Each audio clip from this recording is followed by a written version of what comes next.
Ayun na nga mga ka-El Diablo, ito naman po tayo sa isang lutoang action. Magandang tanghali, umaga, gabi sa inyong lahat mga ka-El Diablo, kung saan man kayo nandoon sa Luma't Bago. Maraming salamat sa pag-join at pagtangkilik ng ating mga teleserye o cooking action o mga pakulo sa channel ni Mr. El Diablo. No? Wala na nga masyadong pakulo eh. Ano? Puro kainang version na lang. Ano? Anyway, kamusta sa inyong lahat dyan? At lagi po kayong mag-ingat sa pang-araw-araw na mga ginagawa nyo. Anyway, tayo magluto-lutuan na action ulit. Kanin na naman po, bahaw. Subukan natin. Nagutom ako eh. Lagay lang, may Argentina daw yun. Ewan, nakasail daw eh. Tutulog-durugin natin. Igigisa natin na maigi, Argentina. Ayan ang kanin, bahaw, lamig. Gamit tayo ng toyo. Hindi na ako gagamit siguro ng itlog. Gamit lang tayo ng toyo. Toyong itim, toyong itim. Tapos may konti ako kasi yung baloney, yung instead na tawag dito ayaw yata ni Teya, dati babaon. Sabi ganun ayaw, hindi naman ayaw. May tira. Tirahin natin ginayat-gayat ko so baloney, beef yun. Pareho yung beef. And then ito yung, kung naalala ninyo, ito yung binuro ko na bawang.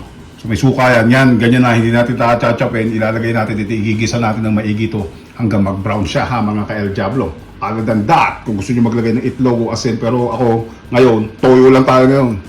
Toyo lang pampaalat natin. Other than that, wala na. At yan, ang ating maraming bawang ha kung gusto nyo regular, pero ito, gamitin ko yung binuro. Kung napanood nyo yung video at hopefully, sana nga, Other than that, bago tayo sumat, maraming salamat sa sponsor natin, Double Black na, konti na, patay. Magbubukas na naman tayo ng panibago. Maraming salamat sa aking Repa Pits kapatid, kamusta sa inyong lahat dyan? Other than that, next. At ayun, tayo mag-gisahan blues na. Next. Pa-browning ninyo ha. Other than that, eto, kaya meron siya mga ganyan, mga ka-El Diablo, nagkakong konting mantika. Yan yung pinaggamitan ko ng pinag-adobohan ko. So, yun mga niya, para yung may konting lasa, kasi toyo at suka din naman. Ito, sukat, para masarap-sarap, gumamit din kayo kung meron kayong mga tirang mga mantika na, tosino, ginagawa ko rin, right? Ano pa ba, yung mga pinagpretuhan ng yung katulad nagtapa ako, di ba? Yung mantika niya kasi yung kulay, di ba? Pwede gamitin, pero kalimitan yan nga, yung adobo, marami na akong version ng ganyan.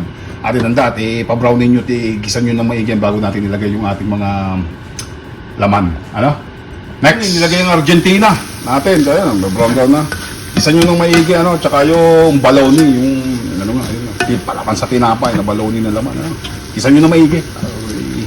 Nalagyan ko ito ng konting tubig. Para hindi naman siya mga ka-El matuyo, konti lang. Tapos bigyan nyo ng mga few minutes and so, mga ka-El Diablo, para hindi matuyo. Magkaano siya. Mamaya tayo maglalagay ng toyo sa ibabaw ng ng kanin. Tapos niyan, gisa nyo na maigi hanggang maluto. Yung siya ng konti. After 10 minutes or so. Then we go from there at may join, mag-like, mag-subscribe, mag-comment, at mag-share po tayo mga ka-El Diablo. At maraming salamat po sa inyo sa pagtangkilik nyo palagi sa Luma't Bago. Like and share mga ka-El Diablo. Next, gisa nyo na maigi ha. I'll catch you guys back next in 10. Next! Ayun nga mga ka-El Diablo, lagay ko na yung kanin. Tapos dito naman ako yung sabi ko nga sa'yo, yung pampaalat natin, ito yung itim. Katapos ng 10 minutes yung igisa nyo na maigi yung yung laman ninyo. Rather than that, pag naluto, ayaw na sa templa nyo ito, lagyan mo nyo ng itong itim ang gagamitin ko. Alalay lang. Okay na yan mga ka-El Diablo. Other than that, haluin na maigi syempre, as per usual. Adjust nyo na lang yung para itim siya ngayon. Yan ang pampaalat natin. Gusto nyo asin, ayaw ko lang patis, asin siguro, tsaka toyo. Kasi may toyo akong ginagamit diba sa mga adobo ko nung dati, kung napapansin niyo yung light. Other than that, haluin mabuti. Magkikita-kita tayo sa final nito mga ka-El Diablo. Kain ng blues na to. Alright mga ka-El, see you guys in 15. Next! Ayun mga ka-El Diablo, yun ang nilabasan. Yun nga, sa itim na toyo, corn beef,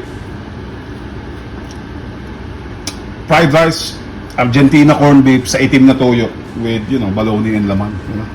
Yan ang natin. Haluin yung maigi. Yun lang yun. Hinalo ko na maigi. Tapos painitin pa natin ito for another 10 minutes kasi 5 minutes pa lang nakakalipas. Hinalo ko na maigi. Every other 5 minutes, haluin nyo na maigi. Tapos ready na to. Isali natin sa ating Lalagyan na naman. May manok pa. Iprito, titernohan natin ng manok pa.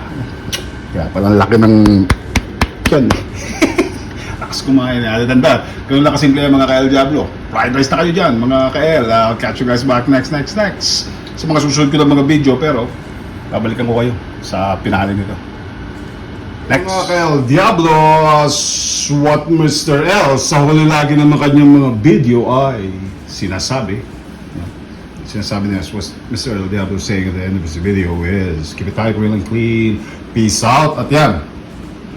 Hindi na masama, di ba? Itim na toyo, black na soya sauce kasi yon.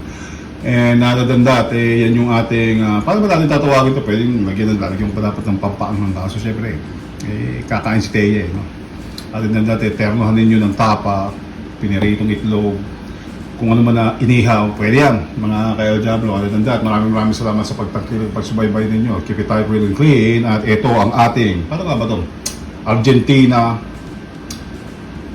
Argentina fried rice with black soy sauce, o fried rice na black soy sauce, and Argentina, no? Filipino style na fried rice natin. Mga ka-El Diablo, maraming salamat sa inyong lahat, at I love you guys all, and outie, mga ka-El Diablo. Ayan, kain ng blues, ha?